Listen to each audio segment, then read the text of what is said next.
Aloha and welcome back to the channel. So I wanted to throw together a quick update because I know it's been a while since I've put a video up. Life kind of got in the way. If anybody remembers back to about a week ago, because it's the 28th of July right now, there was this thing called CrowdStrike and thousands of flights were canceled worldwide. Well, I was smack dab in the middle of that. I ended up at SeaTac for about 18 hours. And then I managed to get to Chicago. I was stuck there for about 18 hours. So I slept on the floor a couple times. Super fun. Definitely a vacation idea I recommend for your family if you hate your family. So back to the video. My last video, if you remember, I actually showed the 750-650 combo. And I explained why I went to that or was going to that. Here you can actually see it installed. But down here, there's a little bit of a difference. Down here, you're seeing what looks like something close to a GFC 500 autopilot from Garmin. This is an autopilot I threw together based on the 500. I like the look and feel of the 500. I wanted something like the 500, but I didn't like the price of the replicas I could find. And I wanted something that fit in here and did what I wanted it to do. So I took the Tinkercad and I built this guy here. And there's another reason, and I'll explain that, and I'll put this guy up here for emphasis because this right here is the reason that I really wanted to put this 500 in. So this is kind of the first phase of my update. The next phase is the side panels. I'm printing out window trim right now on my 3D printer, and that's going to take, I think it's 7 hours for the corners, and it's about 12 to 14 hours for all the actual trim pieces. So it's going to take me about 2 days to get everything printed and fit up. And after that, the next big thing is going to be the gauges and the annunciator panel. I already have my my speed, my turn indicator, my altimeter, and my vertical speed already done. They're already built. They already work. Excuse me. The ones that I can't get working right are a VOR, slant, CDI. Can't get those working right for the life of me. I'm thinking I may just put one over here and then just put in-op on it. Just can't get that to work for some reason. I've tried a few different designs. Just doesn't work for me. Now, you'll see these trim pieces on the side here. As I was dismantling the cockpit, I remembered, because it's been about, I don't know, like a year since I really built this facade, that these cuts weren't perfectly perpendicular. Everything I did in here was done with hand tools, so there's slight inconsistencies. And whereas a normal instrument is about 6.25 inches wide, or normal navigational gauge, whatever, I was at about 6.4 inches on the cut, on the width. And that wasn't a huge deal when I was using panels like this, because these are 7.25 inches wide. So that covered a lot of my fudge factor. Well, I built these at exactly 6.25 inches wide, so that exposed some of the inconsistencies and imperfections. So I just printed these out, painted them, matched them up, and it's sort of a transition piece. And I think it looks okay. I think it looks decent. I like the look and feel of it. The GFC 500 that I'm calling the SFC 500 because shade tree, I built it. Why not? Heading track and altitude select printed out really well. I could not get the labeling for the buttons to work well because they're so tiny. I'll show you here. See how amazingly tiny that is. See if I can get that closer. So what I ended up doing with that was I used a label maker to make it very, very, very tiny.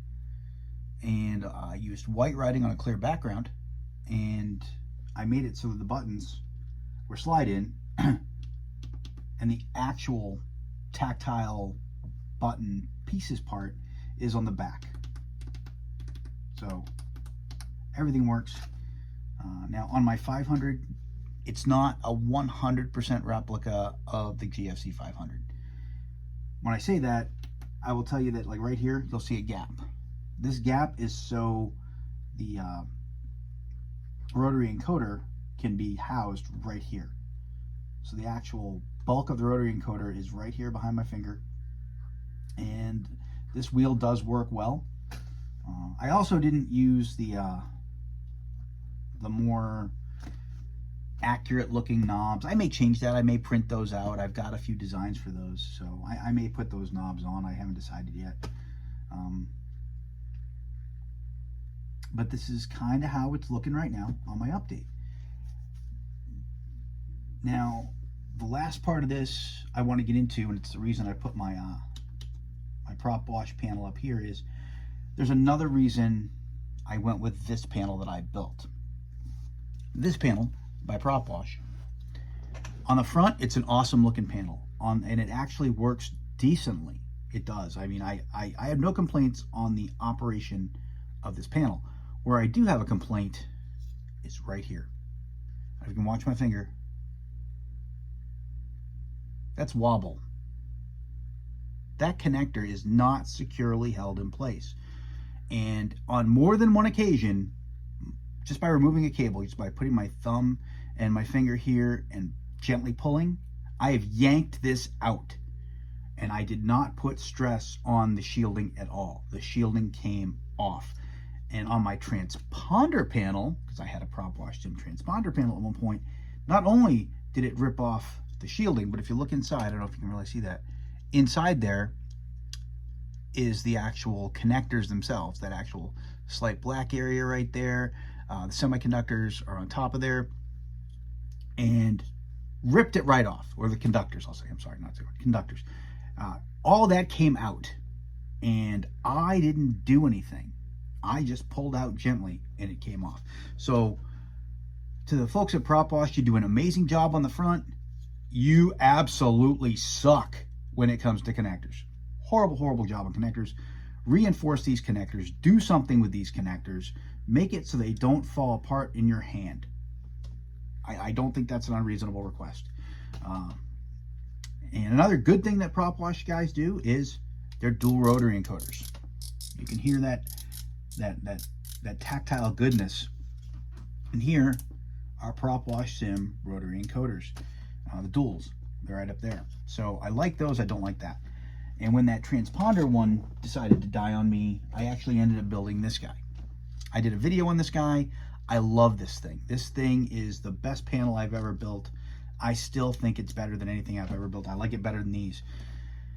The only reason you're not seeing this panel in here is the 750 has the transponder in its software, and it works well. So it doesn't make sense to have this transponder and that transponder in the same cockpit. So I just pulled it out. I am thinking about setting up a different cockpit, a smaller cockpit in another room. So you may see this guy come back to life in a different setup. But that's kind of my update. That's where I'm at.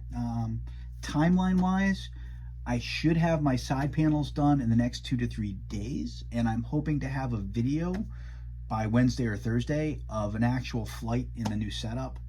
And when I get to that point, that'll be 66% done. The last 33% is going to be these gauges. And to do the gauges, I'm actually going to have to rip the whole thing apart to get into here. But that's probably about a month or so away. I'm going to wait a little while till I'm sure I've got everything exactly how I want it. So we're talking about a month there. But so far, so good. Wanted to throw this out there so people knew where I was at.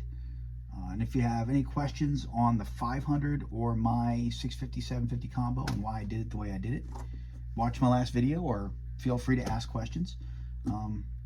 But as always, thanks for tuning in. Stay safe, and as always, happy flying out there.